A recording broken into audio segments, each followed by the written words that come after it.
اللہ الرحمن الرحیم نحمدہ ونصلی علی رسولہ الکریم۔ محترم عزیز بھائیوں، آج ایک خوبصورت اور ایمان افروز حکایت آپ حضرات کے سامنے میں پیش کر رہا ہوں، ذرا دھیان سے سنیں۔ ابو نصر صیاد نامی ایک شخص اپنی بیوی اور ایک بچے کے ساتھ غربت و افلاس کی زندگی بسر کر رہا تھا۔ ایک دن وہ اپنی بیوی اور بچے کو بھوک سے نڈھال اور بلکتا روتا گھر میں چھوڑ کر خود غموں سے چور کہیں جا رہا تھا۔ راستے چلتے ہوئے اس کا سامنا ایک عالم دین جن کا نام تھا احمد بن مسکین، ان سے ملاقات ہو گئی، جسے دیکھتے ہی ابو نصر نے کہا کہ اے شیخ، میں دکھوں کا مارا ہوں اور غموں سے تھک گیا ہوں۔ شیخ نے کہا میرے پیچھے چلے آؤ، ہم دونوں سمندر پر چلتے ہیں۔ سمندر پر پہنچ کر شیخ صاحب نے اسے 2 رکعت نفل نماز پڑھنے کو کہا۔ نماز پڑھ چکا تو اسے ایک جال دیتے ہوئے کہا اسے بسم اللہ پڑھ کر سمندر میں پھینکو۔ جال میں پہلی بار ہی ایک بڑی سی مچھلی پھنس کر باہر آ گئی۔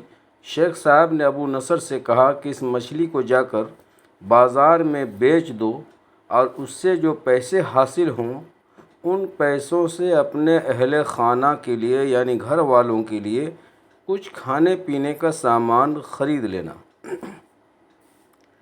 ابو نصر نے شہر جا کر مچھلی فروخت کی، بیچ دیا اور اس سے جو پیسے حاصل ہوئے ان پیسوں سے پراٹھا اور قیمہ خرید کر لایا اور سیدھا شیخ احمد بن مسکین کے پاس گیا اور اسے کہا کہ حضرت ان پراٹھوں میں سے کچھ آپ بھی قبول فرما لیں، یعنی ایک آدھ پراٹھے آپ بھی لے لیں۔ شیخ صاحب نے کہا کہ اگر تم نے اپنے کھانے کے لیے جال پھینکا ہوتا تو کسی مچھلی نے تمہارے جال میں نہیں پھنستا، کوئی بھی مچھلی جال میں نہیں پھنستا۔ میں نے تمہارے ساتھ نیکی گویا اپنی بھلائی کے لیے کی تھی، نہ کہ کسی اجرت کے لیے۔ تم یہ پراٹھے لے کر جاؤ اور اپنے اہل خانہ کو کھلاؤ، گھر والوں کو کھلاؤ۔ ابو نصر پراٹھے اور قیمہ لیے خوشی خوشی اپنے گھر کی طرف جا رہا تھا کہ اس نے راستے میں بھوک کی ماری ایک عورت کو روتے دیکھا جس کے پاس ہی اس کا بے حال بیٹا بھی بیٹھا تھا۔ ابو نصر نے اپنے ہاتھوں میں پکڑے ہوئے پراٹھوں کو دیکھا اور اپنے آپ سے کہا کہ اس عورت اور اس بچے اور اس کے اپنے بچے اور بیوی میں کیا فرق ہے؟ معاملہ تو ایک ہی جیسا ہے، وہ بھی بھوکے ہیں اور یہ بھی بھوکے ہیں۔ پراٹھے ان کو دے دیا۔ عورت کی آنکھوں کی طرف دیکھا تو اس کے بہتے آنسو نہ دیکھ سکا اور اپنا سر جھکا لیا۔ پراٹھے عورت کی طرف بڑھاتے ہوئے کہا یہ لو، خود بھی کھاؤ اور اپنے بیٹے کو بھی کھلاؤ۔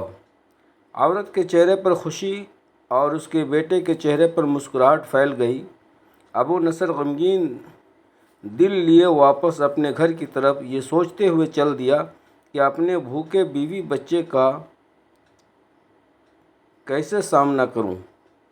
گھر جاتے ہوئے راستے میں اس نے ایک منادی، ایک آواز دینے والے نے آواز دیتے ہوئے دیکھا جو کہہ رہا تھا کہ کوئی ابو نصر سے ملاقات کرا دے۔ لوگوں نے اشارہ کر کے ان کی طرف کہا کہ دیکھو یہی ابو نصر ہے۔ ابو نصر سے اس شخص نے کہا، اس اجنبی آدمی نے، منادی دینے والے نے، آواز لگانے والے نے، جو ابو نصر کو تلاش کر رہا تھا ملاقات کی غرض سے، کہ تیرے والد نے میرے پاس آج سے 20 سال پہلے 30,000 درہم امانت رکھے تھے، مگر یہ نہیں بتایا تھا کہ ان پیسوں کا کرنا کیا ہے۔ جب سے تمہارے والد فوت ہوئے ہیں، انتقال ہوئے ہیں، میں ڈھونڈتا پھر رہا ہوں کہ کوئی میری ملاقات تجھ سے کرا دے۔ آج میں نے تمہیں پا ہی لیا ہے، تو یہ لو 30,000 درہم، یہ تمہارے والد کا مال ہے۔ ابو نصر کہتا ہے میں بیٹھے بیٹھے امیر ہو گیا، میرے کئی گھر بنے اور میری تجارت پھیلتی چلی گئی۔ میں نے کبھی بھی اللہ کے نام پر دینے میں کنجوسی نہ کی۔ ایک ہی بار میں شکرانے کے طور پر ہزار ہزار درہم صدقہ دے دیا کرتا تھا۔ مجھے اپنے آپ پر رشک آتا تھا کہ کیسے فراخ دلی سے صدقہ خیرات کرنے والا بن گیا ہوں۔ ایک بار میں نے خواب دیکھا کہ حساب کتاب کا دن آن پہنچا ہے، یعنی قیامت کا میدان اور حساب کتاب چل رہا ہے، اور میدان میں ترازو نصب کر دیا گیا ہے۔